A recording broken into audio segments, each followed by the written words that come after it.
Pasta 6. Faixa 1. 6. Você está errado em tudo. Eu também. 500 anos atrás, os cartógrafos acreditavam que a Califórnia era uma ilha. Médicos acreditavam que abrir um corte no braço de uma pessoa, ou fazê-la sangrar por qualquer parte do corpo, curava doenças. Cientistas acreditavam que o fogo era feito de algo chamado flogisto. As mulheres acreditavam que passar urina de cachorro no rosto amenizava os sinais de envelhecimento. Os astrônomos acreditavam que o Sol girava em torno da Terra. Quando era pequeno, achava que medíocre era um tipo de legume que eu não queria comer. Achava que meu irmão tinha encontrado uma passagem secreta na casa da minha avó porque ele conseguia ir para o quintal sem sair do banheiro. Alerta de spoiler. Era uma janela. Por algum motivo qualquer, eu também achava que, quando meu amigo ia com a família para Washington, D.C., eles tinham conseguido voltar no tempo para a época dos dinossauros. Na adolescência, eu dizia para todo mundo que não me importava com nada, quando na verdade me importava demais. Outras pessoas governavam meu mundo sem que eu soubesse. Eu achava que a felicidade era determinada pelo destino e não pelas minhas escolhas. Achava que o amor era algo que simplesmente acontecia, que não exigia esforço e empenho. Eu achava que ser descolado era algo a ser aprendido com os outros e que exigia prática, não que era um conceito criado por nós mesmos. Pensei que ficaria para sempre com minha primeira namorada. Quando esse relacionamento acabou, achei que nunca mais amaria outra mulher. Então, quando amei outra mulher, achei que só amor às vezes não é suficiente. Foi quando percebi que cada indivíduo decide o que é suficiente e que o amor pode ser o que permitimos que seja. Em todos esses momentos, eu estava errado. Em todos os aspectos. Passei boa parte da vida equivocado em relação a mim mesmo, aos outros, à sociedade, à cultura, ao mundo, ao universo, a tudo. E espero continuar assim até morrer. Assim como o Mark de hoje pode olhar para trás e ver cada defeito e erro do Mark do passado, um dia o Mark do futuro vai olhar para as ideias do Mark de hoje, incluindo este livro, e perceber falhas semelhantes. E vai ser bom, porque vai indicar que eu cresci. Segundo dizem, Michael Jordan certa vez afirmou que falhou muitas vezes e que por isso chegou lá. Bom, eu sempre estou errado em relação a tudo e é por isso que a minha vida está em constante melhora. Crescimento pessoal é um processo infinitamente repetitivo. Quando aprendemos algo novo, não passamos de errados a certos, passamos de errados a um pouco menos errados. E quando aprendemos algo adicional, passamos de um pouco menos errados a um pouco menos errados do que antes, e em seguida, menos errados ainda, e assim por diante. Aproximar-se da verdade e da perfeição não leva à verdade nem à perfeição. Não devemos procurar a resposta certa, e sim tentar eliminar nossos erros de hoje para estarmos um pouco menos errados amanhã. Visto dessa perspectiva, o amadurecimento é um processo bastante científico. Nossos valores são nossas hipóteses. Esse comportamento é bom e importante, aquele outro não. Nossas ações são as experiências. As emoções resultantes e os padrões de raciocínio são os dados disponíveis. Não há dogma correto nem ideologia perfeita. Existe apenas o que a sua experiência demonstrou ser o certo para você. Mesmo assim, provavelmente essa experiência também está meio errada. Uma vez que você, eu e todo mundo temos necessidades, histórias pessoais e situações de vida diferentes, inevitavelmente chegamos a respostas corretas, diferentes sobre o significado da vida e sobre como devemos viver.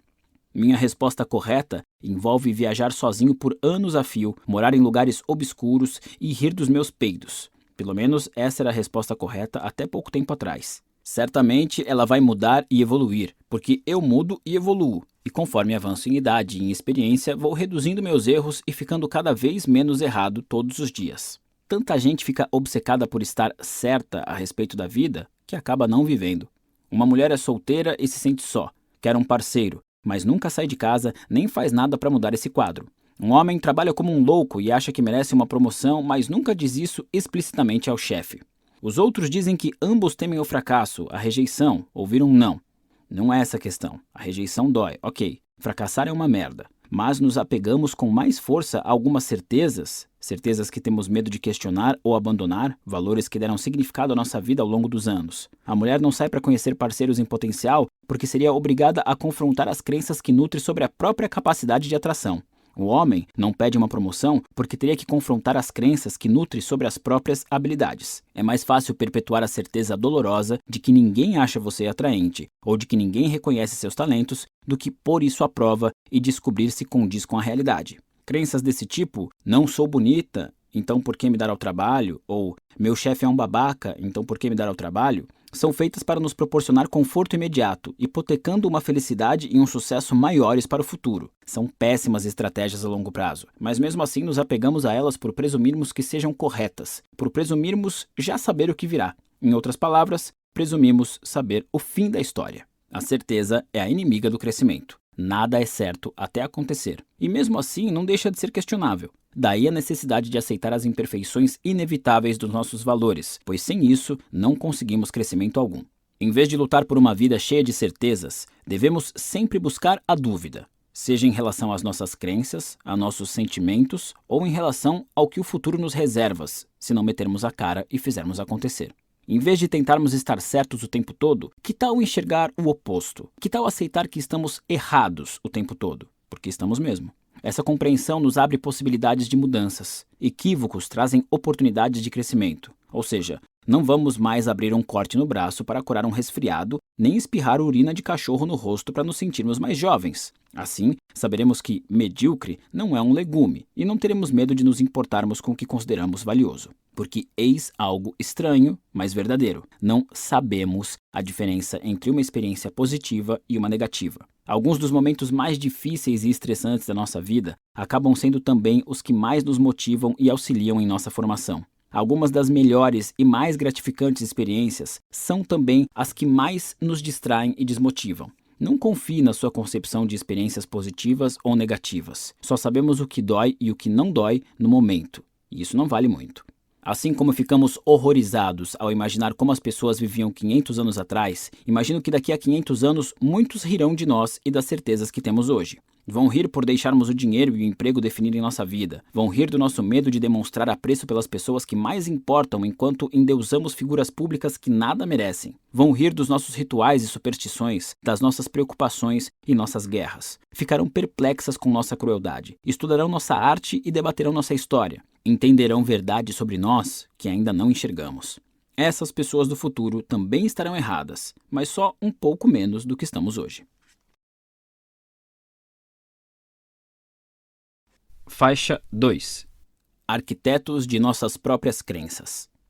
Faça a seguinte experiência. Pegue uma pessoa qualquer e a coloque numa sala com alguns botões para apertar. Diga que se ela fizer algo específico, alguma ação que ela precisará descobrir, uma luz vai se acender indicando que ela ganhou um ponto.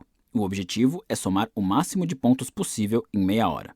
Quando um grupo de psicólogos fez esse teste, aconteceu o que se esperava. As pessoas se sentavam e começavam a apertar os botões ao acaso até a luz se acender, indicando que tinham ganhado um ponto. É claro que depois disso, elas tentavam repetir aquela ação, só que a luz não acendia mais. Então, começam a tentar combinações. Apertar esse botão 3 vezes, depois aquele botão uma vez, depois esperar 5 segundos e...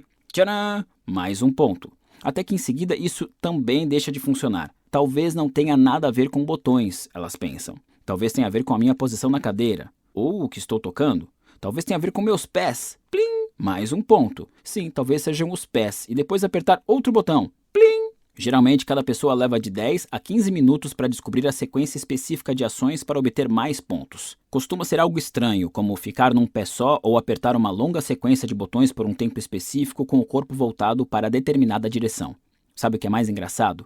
É tudo aleatório. Não existe sequência, não existe relação com o que a pessoa faz. É só uma luz que se acende e um apito. E as pessoas ficam ali na sala dando piruetas e achando que aquilo está valendo alguma coisa. Deixando de lado o sadismo da situação, o propósito do experimento é mostrar como a mente humana é rápida em criar e acreditar em um monte de bobagens irreais. E ao que parece, também somos muito bons nisso. Cada participante do experimento saía da sala convencido de que havia entendido a lógica por trás daquilo e ganhado o jogo. Todos acreditavam ter descoberto a sequência perfeita de botões. Só que os métodos criados eram tão únicos quanto os indivíduos colocados à prova. Um homem inventou uma sequência enorme de acionamento dos botões que só fazia sentido para ele. Uma jovem se convenceu de que uma das ações necessárias era bater no teto determinado número de vezes. Saiu da sala esgotada de tanto pular. Nosso cérebro é uma máquina de gerar significado. O que entendemos por significado são associações mentais entre dois ou mais eventos. Se apertamos um botão e vemos uma luz se acender, concluímos que o botão foi a causa e a luz a consequência. Em essência, significado é isso. Botão luz, luz botão. Vemos uma cadeira, notamos que é cinza. Nosso cérebro estabelece uma associação entre a cor cinza e o objeto cadeira e elabora um significado. A cadeira é cinza. Nossa mente está sempre em atividade, gerando mais e mais associações para nos ajudar a entender e controlar o ambiente que nos cerca. Tudo o que vivemos, seja interna ou externamente, gera novas associações e conexões mentais. Tudo, desde as palavras nesta página, passando pelos conceitos gramaticais que você usa para entender as frases, até as divagações em que a sua mente se perde quando meu texto fica chato ou repetitivo, cada um desses pensamentos, impulsos e percepções é composto de milhares de conexões neurológicas que, disparadas ao mesmo tempo, iluminam sua mente com um clarão de conhecimento e compreensão. Só tem dois problemas. Primeiro, o cérebro é imperfeito. Confundimos o que vemos e ouvimos, esquecemos fatos e fazemos interpretações incorretas. Segundo, o cérebro tende a se apegar aos significados que criamos. Somos tendenciosos em relação ao que assimilamos e relutamos em nos desapegar do que a nossa mente criou. Mesmo quando temos evidências que contradizem o significado estabelecido, preferimos ignorá-las e manter nossa crença. Como disse o comediante Emo Phillips certa vez, eu achava que o cérebro era o órgão mais maravilhoso do meu corpo. Depois percebi quem estava me dizendo isso. A triste verdade é que a maior parte do que sabemos e acreditamos é produto das inexatidões e tendências inatas desse órgão. Muitos de nossos valores, a maioria deles, são produto de eventos que não representam o mundo como um todo ou de um passado totalmente deturpado pela memória. O resultado? Grande parte das nossas crenças é incorreta. Ou, para ser mais exato, todas são. Algumas apenas são menos que outras. A mente humana é um amontoado de inexatidões.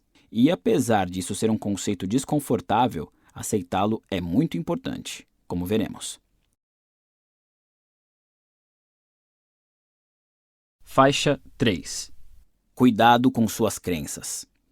Em 1988, durante uma sessão de terapia, a jornalista e escritora Meredith Marron teve uma revelação alarmante. Na infância, ela fora abusada sexualmente pelo próprio pai. O surgimento dessa lembrança reprimida, a qual Meredith vivera alheia até então, foi um choque para ela.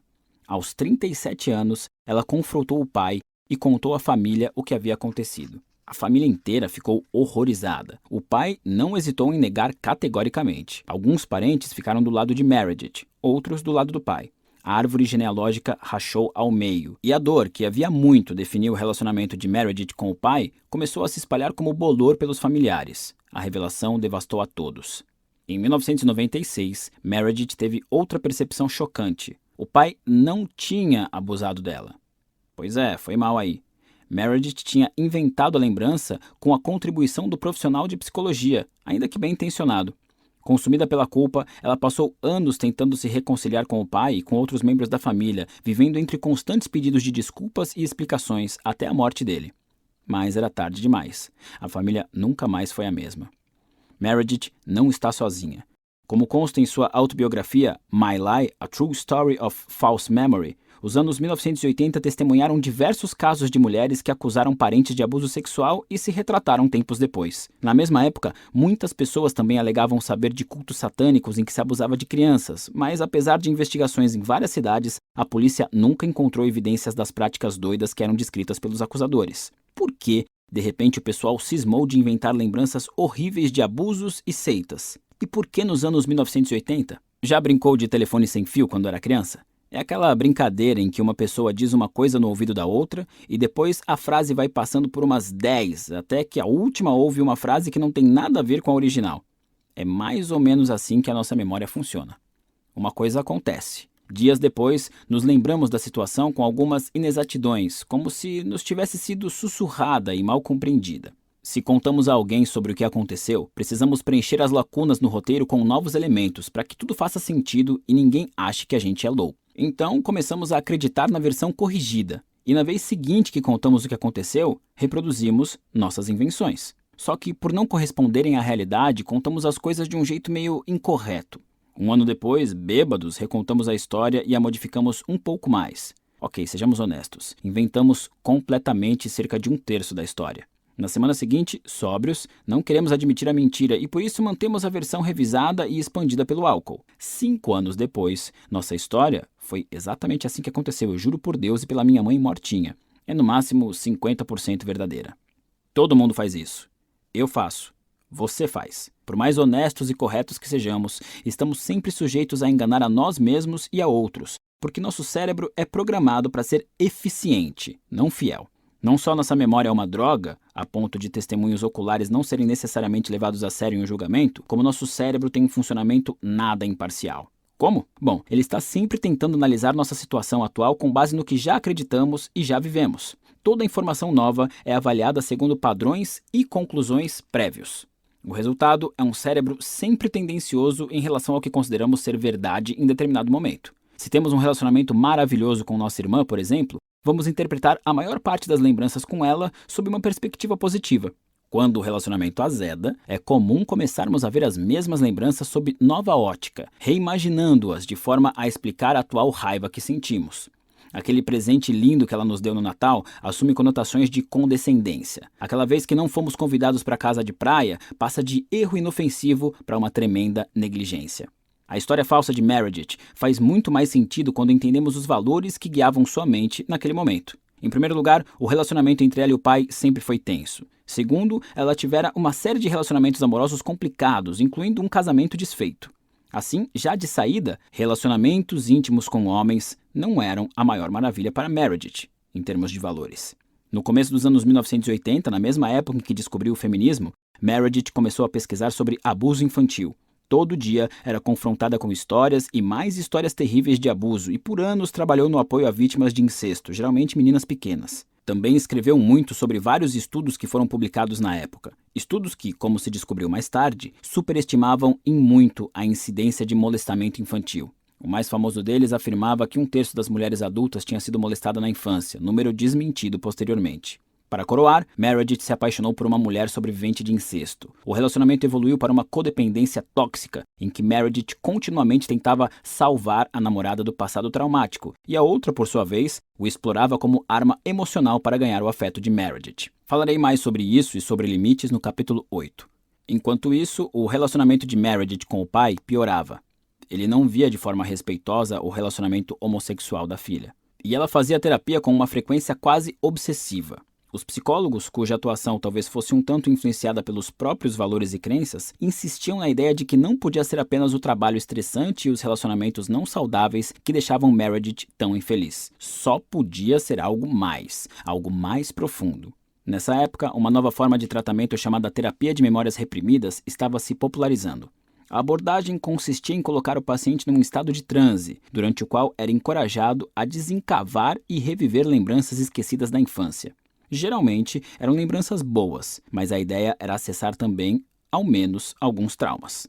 Então, ali estava a pobre Meredith, infeliz, lidando com o incesto e abuso infantil todo o santo dia, sentindo raiva do pai, tendo tolerado uma vida inteira de relacionamentos fracassados com homens, e a única pessoa que parecia entendê-la e amá-la era outra mulher que realmente sofrera tal trauma. Isso sem contar as lágrimas diárias que derramava no divã de uma pessoa que exigia o tempo todo que ela se lembrasse de algo novo que não lhe vinha de jeito nenhum. Então, voilá! Eis a receita perfeita para a lembrança de um abuso sexual que nunca aconteceu. Quando nossa mente processa as experiências, a prioridade é interpretá-las de forma que sejam coerentes com acontecimentos anteriores, assim como sentimentos e crenças já conhecidos.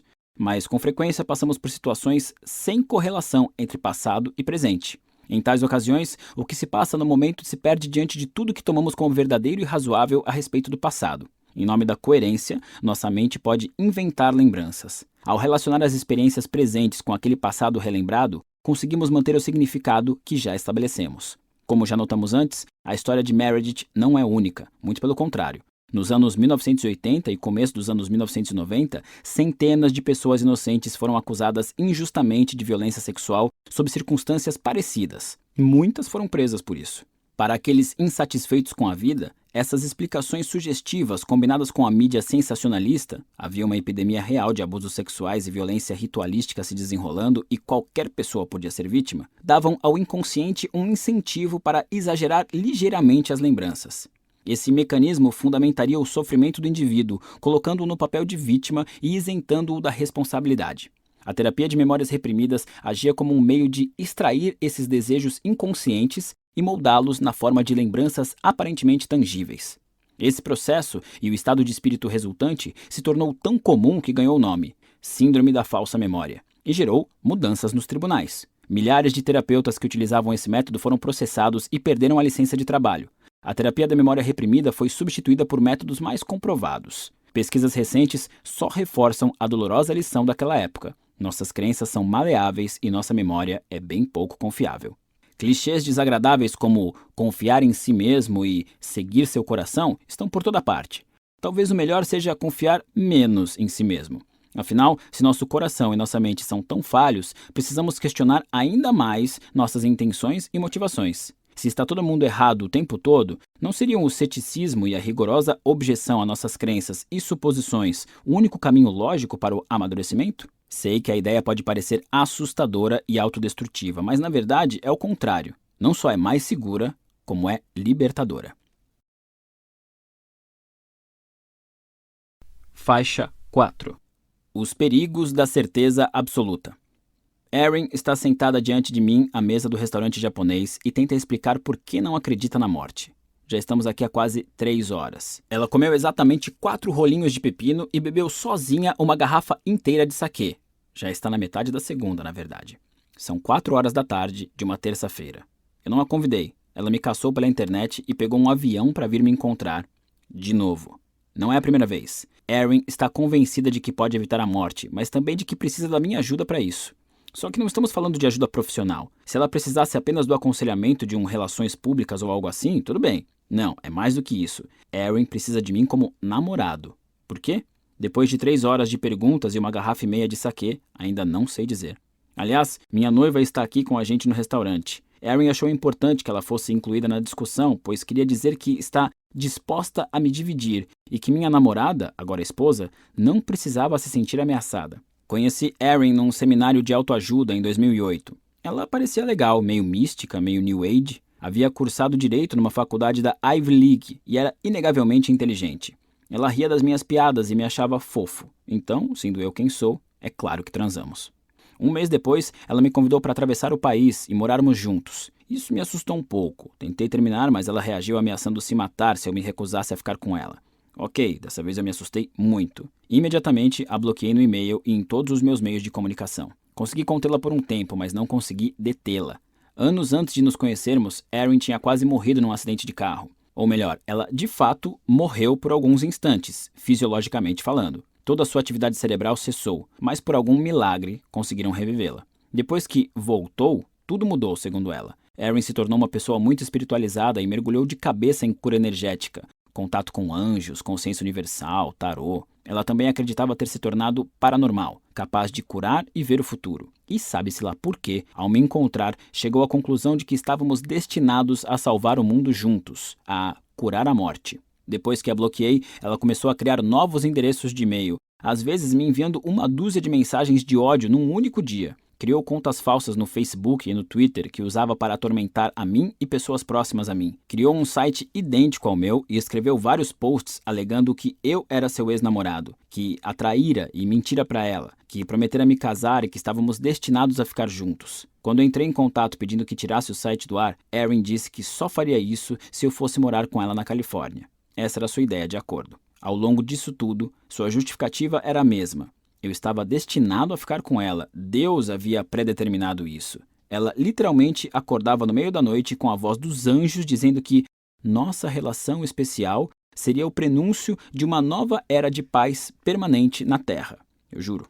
No dia em que estávamos nesse restaurante japonês, já tínhamos trocado milhares de e-mails. Se eu respondia ou não, se o fazia em tom respeitoso ou com raiva, não fazia diferença. A psique de Erin era imune a abalos. Suas crenças nunca se alteravam. O problema já se estendia havia mais de 7 anos na época. E foi assim, naquele pequeno restaurante japonês, com Erin entornando saquê e tagarelando por horas a fio sobre ter curado as pedras nos rins de seu gato usando energia, que algo me ocorreu. Erin era viciada em autoaperfeiçoamento. Ela gastava dezenas de milhares de dólares em livros, seminários e cursos. E a parte mais louca disso tudo é que ela colocava em prática perfeitamente todas as lições que aprendia. Erin tinha um sonho e persistia para alcançá-lo. Visualizava, agia, tolerava as rejeições e fracassos, levantava-se e tentava de novo. Era implacavelmente positiva. Tinha a si mesma em alta conta. A mulher alegava curar gatos como Jesus curou Lázaro. Mas os valores dela eram tão escrotos que nada disso importava. O fato de fazer tudo certo não significava que ela estivesse certa. A certeza de Erin se recusava a ceder. Ela até já me dissera isso com todas as letras, que sabia que sua fixação era completamente irracional e insalubre, e que trazia infelicidade para nós dois. Só que, por alguma razão, aquilo lhe parecia tão certo que ela não conseguia esquecer nem parar.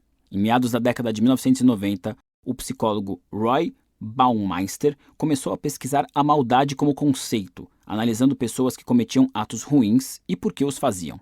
Na época, supunha-se que as pessoas faziam maldades porque se sentiam mal consigo mesmas, ou seja, tinham baixa autoestima. Uma das primeiras descobertas surpreendentes de Baumeister foi que muitas vezes isso não se aplicava. Em geral, era o contrário. Alguns dos piores criminosos se sentiam muito bem consigo mesmos, e era essa sensação boa, apesar da realidade ao redor, que parecia justificar seus atos de ferir e desrespeitar os outros. Para que indivíduos justifiquem os próprios atos terríveis, é preciso que tenham certeza inabalável de sua retidão, suas crenças e seu merecimento. Racistas fazem o que fazem porque têm certeza de sua superioridade genética. Fanáticos religiosos dinamitam o próprio corpo e assassinam centenas porque têm certeza de seu lugar no céu como mártires. Homens estupram e agridem mulheres porque têm certeza de seu direito sobre o corpo delas.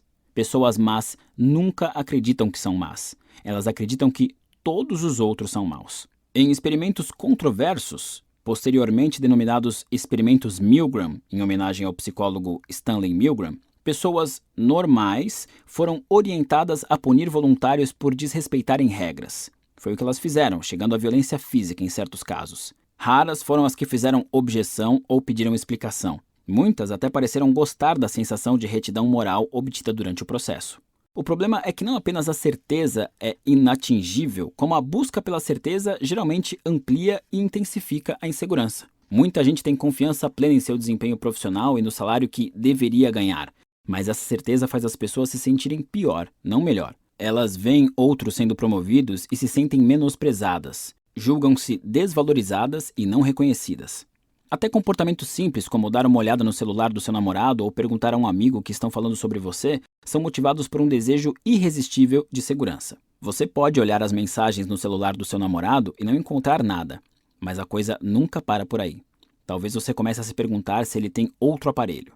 Para justificar ter perdido uma promoção no trabalho, você pode concluir que foi passado para trás. A questão é que isso o faz desconfiar dos seus colegas e duvidar de tudo que lhe dizem e do que sentem por você, o que torna sua promoção menos provável. Você pode buscar aquela pessoa especial com quem é destinado a ficar, mas a cada rejeição e noite solitária você questiona mais o que está fazendo de errado. E é nesses momentos de insegurança, de profundo desespero, que nos tornamos suscetíveis a uma arrogância insidiosa. Acreditar que merecemos trapacear um pouco para conseguir o que queremos, que as outras pessoas merecem ser punidas, que merecemos nos apossar do que desejamos, às vezes usando a violência. Volta ao conceito da lei invertida. Quanto mais tentarmos estar certos em relação a alguma coisa, mais incertos e inseguros nos sentimos. Mas o oposto também é verdadeiro. Quanto mais aceitarmos a incerteza e a ignorância, mais confortáveis nos sentimos em não saber. A incerteza neutraliza os julgamentos que fazemos dos outros, previne os estereótipos e os preconceitos que surgem quando vemos alguém na TV, no trabalho ou na rua. Ela também nos livra do autojulgamento, porque não sabemos se somos agradáveis aos olhos alheios, se somos atraentes e temos potencial para o sucesso. A única maneira de alcançar esses objetivos é permanecer em dúvida quanto a eles e estar aberto para descobrir a verdade através da experiência. A incerteza é a raiz de todo progresso e de todo crescimento. Como diz um velho ditado, um homem que acha que sabe tudo não aprende nada novo. É impossível aprender algo senão a partir da ignorância. Desse modo, quanto mais admitirmos não saber, mais criamos a oportunidade de aprender. Nossos valores são imperfeitos e incompletos. Presumir o oposto é o mesmo que vestir uma mentalidade perigosamente dogmática, caindo num comportamento arrogante e irresponsável. A única maneira de resolver nossos problemas é admitir que nossas ações e crenças sempre estiveram erradas e nunca funcionam. A abertura para estar errado precisa existir se você quiser alguma mudança ou crescimento real. Antes de analisarmos nossos valores e prioridades a fim de torná-los melhores e mais saudáveis, precisamos duvidar dos nossos valores atuais. Devemos racionalmente colocá-los em perspectiva, enxergar as falhas e os preconceitos, conferir se não se ajustam aos valores do resto do mundo, encarar nossa ignorância de frente e admitir a derrota. A ignorância é maior do que todos nós. Faixa 5. A lei da evasão de Manson. É provável que você já tenha ouvido falar da lei de Parkinson. O trabalho se expande de modo a preencher o tempo disponível para sua conclusão. Sem dúvida, também já ouviu a lei de Murphy. Tudo que pode dar errado, vai dar errado. Bem, da próxima vez que estiver numa festa chique e quiser impressionar, experimente citar a lei de evasão de Manson. Quanto mais alguma coisa ameaça sua identidade, mais você a evitará. Ou seja, quanto mais alguma coisa ameaça mudar a visão que você tem de si mesmo, sua autoavaliação de sucesso ou fracasso, sua autoavaliação em relação aos próprios valores, mais você evitará fazê-la. Há certo conforto em saber como a gente se encaixa no mundo. Qualquer coisa que abale esse conforto é assustadora, mesmo que tenha o potencial de melhorar a sua vida. A lei de Manson se aplica a mudanças boas e mudanças ruins. Ganhar milhões na loteria pode ameaçar sua identidade tanto quanto cair na miséria. Virar um astro da música pode ameaçar sua identidade tanto quanto ficar desempregado. É por isso que tanta gente teme o sucesso, exatamente pelo mesmo motivo que teme o fracasso, porque ameaça a pessoa que pensa ser. Você adia o sonhado projeto de aprender a tocar guitarra porque não quer questionar sua identidade como corretor de imóveis. Você evita conversar com seu marido sobre ser mais ousada na cama porque essa conversa desafiaria sua identidade de mulher de família. Você evita dizer ao seu amigo que não quer mais sair com ele porque acabar com a amizade entraria em conflito com sua identidade de pessoa agradável e compreensiva. Estes são alguns exemplos de oportunidades importantes ou atitudes importantes que rejeitamos porque ameaçam mudar a forma como nos vemos e nos posicionamos no mundo. Ameaçam os valores que escolhemos para a nossa vida e que aprendemos a seguir. Eu tinha um amigo que só vivia falando em colocar seus trabalhos na internet e tentar ganhar a vida como um artista profissional. Ou pelo menos semi. Passou anos sonhando com isso, economizou dinheiro e até criou alguns modelos de sites com seu portfólio. A ideia nunca ia em frente. Havia sempre algum impedimento. A resolução do trabalho não era boa o bastante, ele tinha acabado de pintar algo melhor ou ainda não tinha tempo para se dedicar o suficiente. Anos se passaram e ele nunca desistiu do seu emprego de verdade. Por quê? Porque apesar de sonhar em ganhar a vida com arte, a possibilidade real de se tornar um artista de que ninguém gosta era muito mais assustadora que continuar sendo um artista que ninguém conhece. Pelo menos ele estava confortável e acostumado com o título de artista que ninguém conhece. Tinha um outro amigo meu que era muito festeiro, vivia saindo para beber e conhecer gente nova. Depois de anos em euforia, porém, ele se viu terrivelmente solitário, deprimido e doente. Aí decidiu mudar seu estilo de vida. Falava com uma inveja feroz dos amigos que tinham um relacionamento estável e eram mais sossegados. Mas esse cara nunca mudou de comportamento. Manteve o ritmo por mais anos e anos, insistindo em noites vazias e garrafas após garrafas. Sempre com alguma desculpa, sempre com alguma razão para não diminuir o ritmo. Abrir mão do seu estilo de vida ameaçava demais sua identidade. Ele só sabia ser o fanfarrão. Desistir daquilo seria cometer um harakiri psicológico. Todos temos valores pessoais. Protegemos esses valores, tentamos viver de acordo com eles, justificá-los e mantê-los. Mesmo sem perceber, é assim que o cérebro funciona. Como observado antes, somos injustamente tendenciosos com relação ao que já sabemos, as nossas certezas. Se eu acreditar que sou um cara legal, evitarei situações que possam vir a contradizer essa crença. Se acreditar que sou um ótimo cozinheiro, sempre buscarei oportunidade para provar isso a mim mesmo.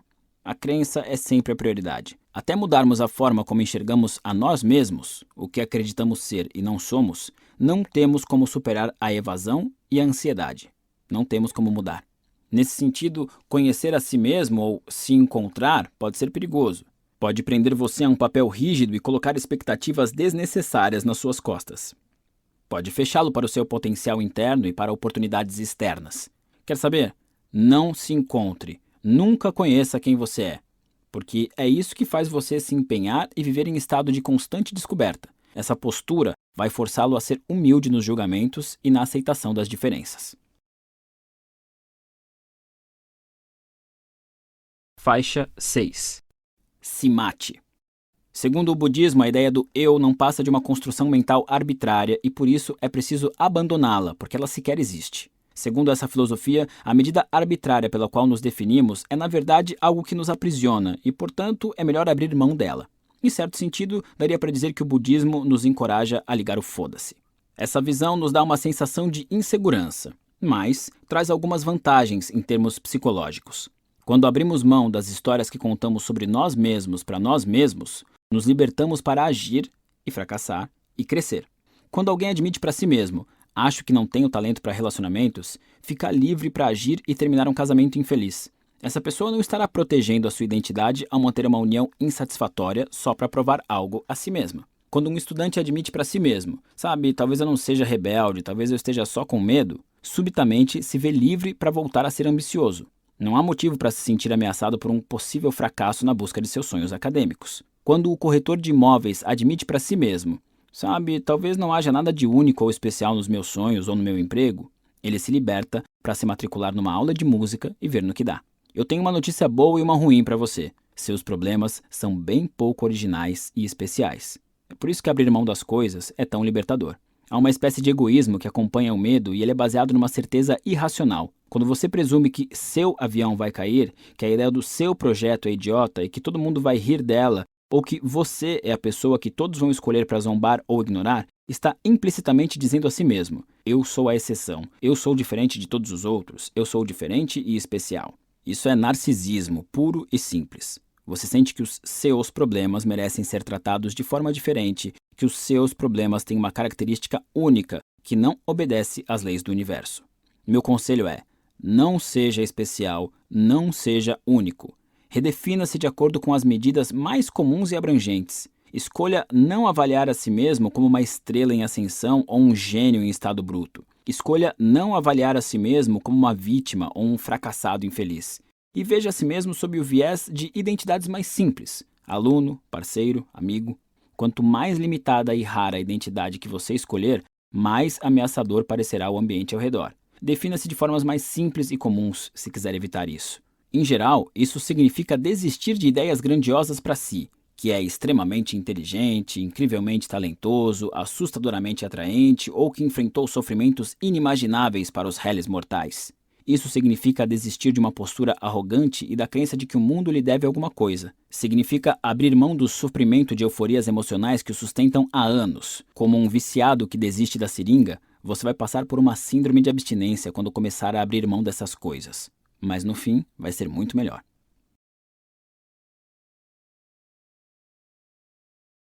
Faixa 7. Como ser um pouco menos seguro de si. Questionar a si mesmo e duvidar dos próprios pensamentos e crenças estão entre as habilidades mais difíceis de se desenvolver, mas é possível. Aqui estão algumas perguntas para ajudá-lo a criar um pouco mais de incerteza na sua vida. Pergunta 1. E se eu estiver errado? Há pouco tempo, uma amiga minha ficou noiva. O cara que a pediu em casamento é bem sério, não bebe, não agride nem a maltrata. É um sujeito simpático e com um emprego estável.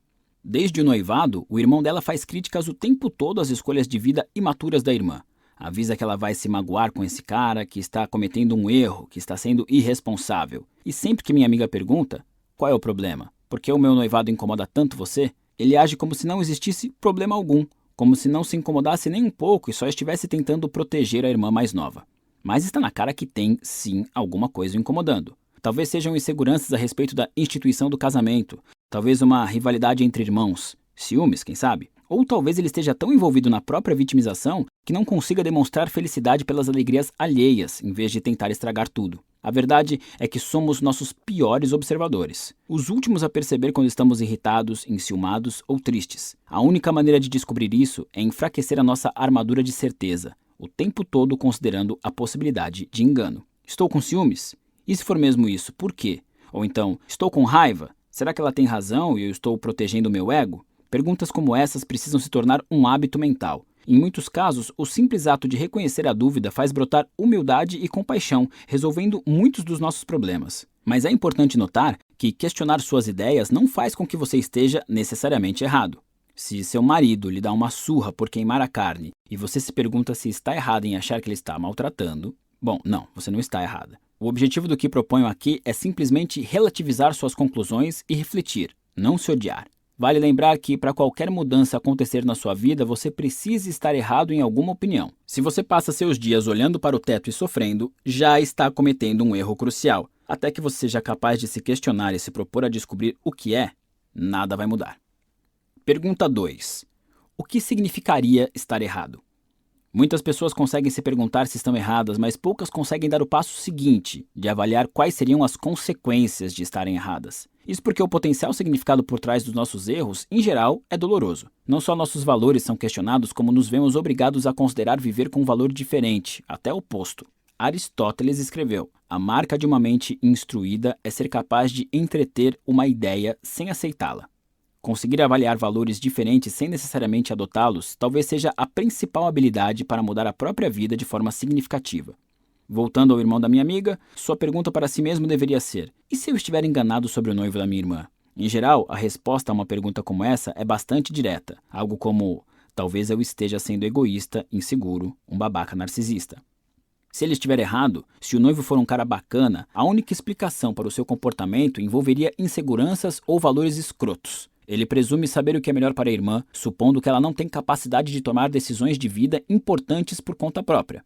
Ele presume ter o direito e a responsabilidade de tomar as decisões por ela. Ele tem certeza de que está certo e de que os outros, por consequência, estão errados. Mesmo depois de descoberto, seja no irmão da minha amiga ou em nós mesmos, esse tipo de arrogância é difícil de admitir. Doloroso. É por isso que poucas pessoas fazem as perguntas mais profundas. O problema é que essas perguntas são vitais para chegar ao âmago dos problemas que motivam o comportamento babaca dele. Ou o nosso. Pergunta 3. Se eu concluísse que estou errado, criaria um problema melhor ou pior que o atual, tanto para mim como para os outros? Este é o teste crucial para determinar se temos valores sólidos ou se somos uns escrotos neuróticos que ferram com todo mundo, inclusive nós mesmos. O objetivo é analisar qual problema é melhor, porque como bem disse o panda da desilusão, os problemas da vida são infinitos. Quais são as opções do irmão da minha amiga? A. Manter o drama e a tensão na família, complicando o que deveria ser um momento feliz e nutrindo a desconfiança e o desrespeito na relação com a irmã em função do palpite, alguns chamariam de intuição, de que o futuro esposo será ruim para ela. B. Desconfiar da própria habilidade de determinar o que é certo ou errado para a vida da irmã e, na dúvida, optar pela humildade, confiando na capacidade dela de tomar decisões ou, mesmo que não confie, aceitando suas escolhas por amor e respeito a ela. A opção A é a mais popular, por ser a mais fácil. Não exige muita reflexão, não desperta autoquestionamentos e permite tolerância zero às decisões que outras pessoas tomem à sua revelia. Também cria um nível maior de infelicidade para todos os envolvidos. Já a opção B é aquela que pode nutrir relacionamentos saudáveis e felizes, construídos com confiança e respeito. É a que nos obriga a baixar a bola e admitir nossa ignorância. É a que nos permite superar nossas inseguranças e reconhecer quando estamos sendo impulsivos, injustos ou egoístas. Por ser dolorosa, a opção B costuma ser preterida.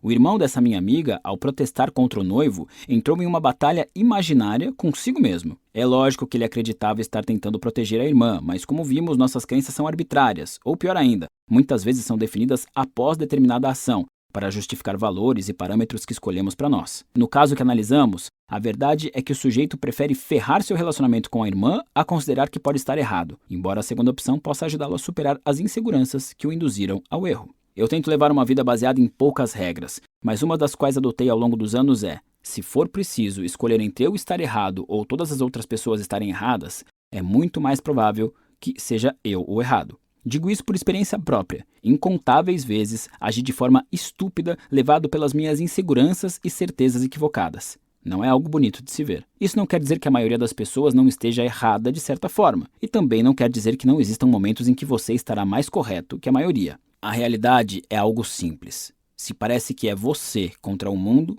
é provável que seja só você contra si mesmo.